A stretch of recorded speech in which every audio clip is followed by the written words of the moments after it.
Halo, selamat datang di podcast Meng. Nah, hari ini kita dalam podcast ini akan membahas tentang filosofi seni. Nah, dalam podcast kita hari ini, selain saya Julian, kita juga ditemani oleh Astrid, Berta, Larissa, Stella, dan Vinicius. Topik podcast kita hari ini adalah mimesis atau yang biasa disebut juga sebagai teori imitasi. Nah, sebelum kita masuk ke dalam podcast kita, ayo kita bahas dulu sedikit secara general apa sih itu yang disebut dengan mimesis. Nah, mimesis sendiri itu sudah bukan merupakan teori filosofi yang baru-baru. Teori ini sudah muncul sejak zaman Yunani kuno. Pencetus pertamanya adalah filsuf bernama Plato.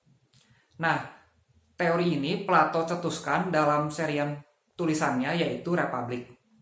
Nah, selama perkembangannya mimesis ini, terdapat banyak sekali pro dan kontra, sampai akhirnya sekarang kita kenal mimesis dengan nama teori imitasi. Nah, pro dan kontra ini sendiri sudah terjadi bahkan sejak zaman Plato. Orang pertama yang kontra terhadap mimesis Plato adalah muridnya sendiri, yaitu Aristotle. Nah, apa aja sih pro dan kontra yang ada dalam sepanjang perjalanannya mimesis menjadi teori imitasi? Ayo kita bahas dalam podcast ini. Nah, jadi boleh coba tolong ada yang jelasin dulu nggak? Sebenarnya Plato ini siapa sih? Kok dia bisa menemukan teori yang namanya mimesis ini?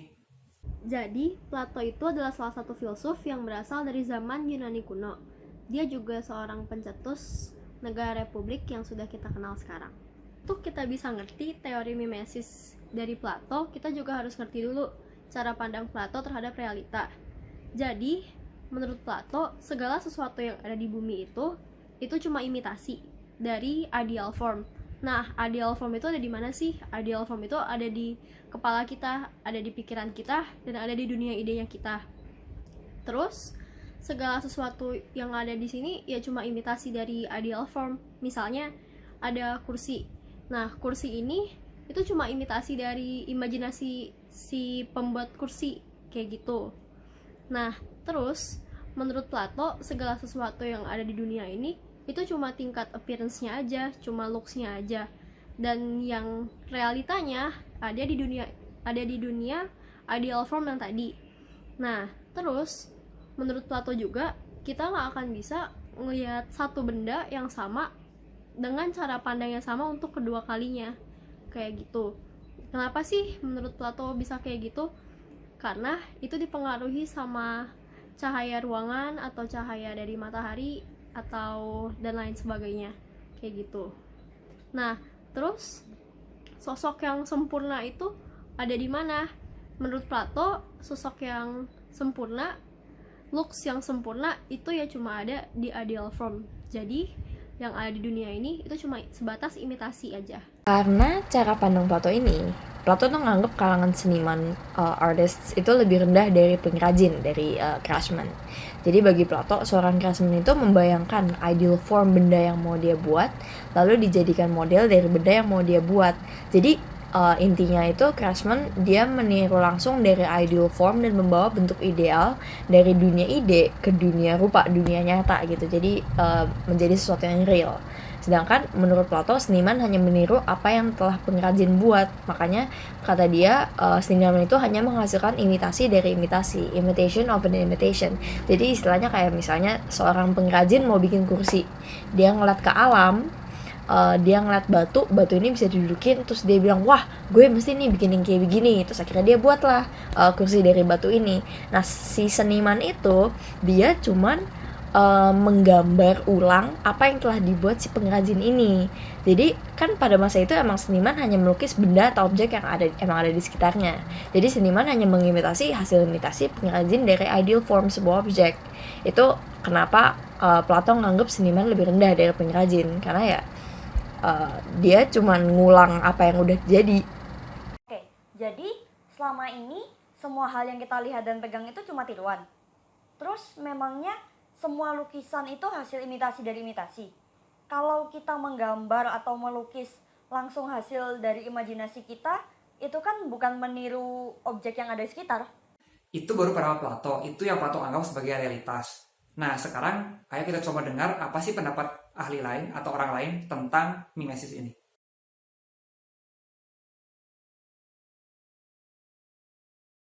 Kita sudah bahas mimesis dari sudut pandang Plato. Nah, sekarang ada nggak sih pendapat lain tentang mimesis ini? mungkin pendapat yang berbeda atau kontra dengan apa yang Plato kemukakan. Ada beberapa filsuf dan seniman yang berbeda pendapat mengenai mimesis dari Plato. Ada yang berbeda pendapat mengenai baik buruknya mimesis, ada juga yang berbeda pendapat mengenai apa arti dari imitasi itu sendiri. Salah satu orang yang berbeda pendapat dengan Plato adalah muridnya sendiri, Aristotle. Plato dan Aristotle berbeda pendapat mengenai tragedi. Bagi Plato, tragedi itu isinya adalah hasil imitasi dari apa yang ada di masyarakat Yunani saat itu. Plato berpendapat tragedi yang biasa berisi tindakan buruk manusia bisa membuat orang yang menontonnya menirukan tindakan-tindakan yang buruk dan melakukannya di masyarakat. Tetapi, Aristotle berpendapat lain. Bagi Aristotle, tragedi bukanlah bentuk dari imitasi, melainkan bentuk dari kataris. Maksudnya Aristotle berpendapat bahwa konten tragedi merupakan hasil dari hasrat manusia. Sehingga hasrat itu dituangkan dalam tragedi orang, hilang hasratnya untuk melakukan hal-hal buruk tersebut. Nah, jadi selain mengenai baik dan buruk dari teori mimesis, ada juga orang-orang yang berbeda pendapat mengenai teori mimesis ini. Nah, bagi orang-orang Platonik, tidak ada yang lebih sempurna dari ideal form. Nah, ideal form itu adalah yang paling ideal bagi mereka. Nah, seiring dengan berkembangnya zaman, teori mimesis pun berevolusi menjadi teori imitasi. Tetapi sebelum menjadi teori imitasi, orang-orang neoplatonik sudah berpendapat bahwa lukisan itu tidak hanya merupakan imitasi dari imitasi seperti yang dikatakan oleh Plato dalam teori mimesisnya, tetapi juga bisa langsung imitasi dari ideal form. Nah, tetapi lukisan-lukisan yang cenderung kita lihat di zaman sekarang itu paling enggak itu harus dibuat sedekat mungkin dengan perspektif dari objek yang sedang dia gambar. Nah, hal ini menunjukkan bahwa sudah mulai adanya perubahan jalur dari idealisme ke realisme, dan hal itu pun masih ada yang menentang soal hal ini. Nah, seorang ahli bernama Ernst Gombrich, ia bertanya-tanya apakah seorang pelukis itu melukis yang sedang dia lihat atau melihat apa yang sedang dia lukis. Nah, tetapi bagi Ernst Gombrich itu dia lebih setuju dengan pilihan yang kedua, yaitu pelukis itu cenderung melihat apa yang dia lukis. Nah, mengapa bisa demikian? Nah, ada satu contoh kasus. Jadi seorang pelukis asal Tiongkok dan seorang pelukis asal Eropa diminta untuk melukis sebuah objek yang sama, yaitu sebuah danau di daerah Eropa sana. Nah, dan mereka itu melukis. Kemudian hasilnya itu berbeda. Nah, hal inilah yang membuat Ernst Gombrich itu lebih setuju dengan pilihan kedua. Mengapa? Karena dari sini kita bisa lihat bahwa adanya prakonsepsi dari para pelukis tersebut. Nah, jadi sebelum dia melihat danau itu, dia sudah tahu danau itu gambarnya harus seperti apa gitu. Dan jadi mereka akhirnya dipengaruhi oleh teknik-teknik yang sudah mereka pelajari, cara mereka menggambar. Memang mereka buat semirip mungkin, tetapi menggunakan teknik yang mereka miliki dan tradisi yang sudah mereka bawa sejak awal mereka belajar melukis dan menggambar. Nah, hal inilah yang membuat Ernst Gombrich itu lebih setuju dengan pilihan yang kedua, yaitu para pelukis itu lebih cenderung melihat apa yang dia lukis, bukan melukis apa yang sedang dia lihat. Ada juga kritik dari Nelson Goodman. Nelson Goodman adalah orang yang juga mengkritik teori imitasi Plato. Baginya, membuat sebuah gambar terlihat realistiklah yang membuat hal tersebut menjadi ilusi yang berhasil. Baginya, realisme adalah sesuatu yang relatif dan bukan yang bisa tertanam pada seniman-seniman itu sendiri. Jadi yang sebenarnya betul itu yang mana? Menggambar adalah mengimitasi imitasi, atau menggambar adalah merepresentasikan realita? Nah, mungkin jawaban untuk pertanyaan itu bisa kita dapatkan setelah kita membahas contoh kasus dari seorang seniman yang namanya Giacometti. Sekarang kita akan membahas kasus seorang seniman yang bernama Alberto Giacometti. Nah, Alberto Giacometti ini adalah seorang seniman yang sepanjang karirnya berusaha untuk mencari cara merepresentasikan realitas sebagaimana adanya dan sesempurna mungkin. Nah, Alberto Giacometti ini pada awal karirnya merupakan seorang seniman yang berusaha untuk mengejar kemiripan semirip mungkin dalam setiap objek yang ia gambarkan. Nah, tetapi lama-kelamaan Giacometti menyadari bahwa apa yang ia lakukan selama ini hanyalah sebatas imitasi. Selain itu, ia juga menyadari bahwa ia tidak yakin apakah dengan cara ia melukiskan selama ini, ia berhasil merepresentasikan setiap objek yang ia lukiskan sebagaimana adanya. Setelah berpikir lama, Giacometti pun akhirnya mencapai sebuah kesimpulan bahwa hampir tidak mungkin bagi seorang seniman untuk melukiskan sebuah objek sebagaimana objek itu ada. Baginya, seorang pelukis pasti akan terpengaruh oleh faktor-faktor luar lainnya.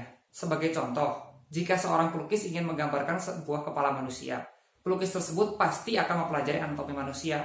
Dengan pelukis mempelajari anatomi manusia, pelukis tersebut sudah tidak murni lagi cara pandangnya mengenai anatomi kepala manusia, melainkan sudah terpengaruh oleh hasil dari pembelajarannya mengenai kepala manusia. Selain itu, Giacometti juga berpendapat bahwa cara pandang dapat diimitasi. Giacometti memberikan contoh bahwa pada zamannya, jika seorang pelukis ingin menggambarkan pemandangan, pelukis tersebut pasti akan mengambil sudut pandang pelukis impresionis. Dengan demikian, hasil gambar dari pelukis tersebut sudah tidak lagi murni hasil pandangnya sendiri, melainkan sudah terpengaruh oleh hasil pandang seorang pelukis impresionis. Dan hal itu membuat hasil lukisan pelukis tersebut menjadi sebuah imitasi. Giacometti juga mengerti bahwa kanvas adalah satu-satunya realitas yang ada dalam sebuah lukisan. Apa yang ada di atas kanvas semuanya merupakan representasi, hanya ilusi semata. Sebenarnya, apa yang dikejar oleh Giacometti merupakan sesuatu yang mustahil. Karena seperti pendapat Giacometti sendiri bahwa kita tidak mungkin tidak melakukan imitasi ketika melukis. Pasti ada satu bentuk imitasi dalam setiap proses melukis. Sekarang, untuk masalah merepresentasi sesuatu secara sempurna. Hal ini pada dasarnya tidak mungkin. Contohnya, ketika kita melukis atau menggambar pensil, apabila gambar pensil kita lebih pendek 0,0002 cm saja, itu sudah membuat hasil representasi kita tidak sempurna. Jadi, bagaimana cara kita merepresentasikan apa yang kita lihat secara sempurna? Giacometti sendiri bisa dibilang tidak menemukan jawabannya pasti. Baginya, jawabannya adalah merepresentasikan sebagaimana ia melihat suatu objek dan mengabaikan referensi serta cara pandang terdahulu mengenai objek tersebut. Pada akhirnya, cara merepresentasikan sesuatu yang kita lihat secara sempurna merupakan hal yang sangat subjektif. Nah, demikian kira-kira perjalanan teori imitasi. Nah, kalau kalian kira-kira punya pendapat sendiri nggak sih mengenai teori imitasi ini? Menurut pendapat saya, kita nggak akan pernah bisa mengimitasi sesuatu. Karya yang kita buat itu sudah terpengaruh dengan budaya atau hal-hal dari luar. Dan kita nggak akan pernah menciptakan karya yang 100% pure dari kita. Pasti ada referensi-referensi dari dunia ini yang telah mempengaruhi karya-karya kita. Menurut gue, teori ini tuh asal mulanya dari gimana caranya orang mau kasih nilai seni. Kenapa gaya realis dulu dipakai banget? Karena ya itu satu-satunya cara orang bisa nilai seni dari berapa miripnya gambar itu dari aslinya. Kalau gue sendiri sih lebih setuju sama mimesis karena imitasi sempurna itu nggak mungkin, dan teori mimesis itu juga support nggak cuma ideal world si senimannya tapi juga pandangan orang-orang yang ngeliatnya, karena dua-duanya subjektif sama pengalaman atau horizon mereka sendiri masing-masing. Menurut saya, teori imitasi Plato merupakan sesuatu yang sangat susah diikuti. Manusia tidak akan bisa mengikuti sesuatu secara mendetail atau perfect walaupun dipaksa mungkin. Jadi, menurut saya, teori imitasinya Plato itu bukanlah sesuatu yang mungkin untuk diterapkan karena manusia pada dasarnya sudah dipengaruhi oleh budaya-budaya yang mendarah daging. Dan hal ini menunjukkan bahwa ideal form saja secara tidak langsung sudah dipengaruhi oleh budaya-budaya tersebut. Dan semakin kita paksa untuk mengikuti ideal form kita, maka karya seni kita itu akan semakin mengimitasi dan semakin tidak real. Menurut saya, teori imitasi Plato tidaklah sepenuhnya benar namun juga tidak sepenuhnya salah. Saya setuju bahwa segala hal yang ada ini merupakan sebuah tiruan dari hal yang kita sebut sebagai ideal form. Namun untuk dikatakan sebagai imitasi, hal itu tidaklah mungkin. Karena dalam proses pembuatannya pasti terpengaruh dengan pribadi dan juga sense dari yang membuat. Menurut saya, kita tidak mungkin lepas dari namanya imitasi. Hampir tidak mungkin bagi kita untuk membuat satu karya seni yang tidak terpengaruh dari karya seni sebelumnya. Menurut saya juga tidak ada yang namanya the perfect representation of seeing yang universal. Cara pandang setiap orang untuk merepresentasikan realitas berbeda-beda. Dan hal ini sangatlah objektif. Demikian podcast diskusi mengenai teori imitasi kali ini. Semoga podcast ini membantu kita semua untuk mengerti apa itu teori imitasi. Bertemu kembali di podcast selanjutnya.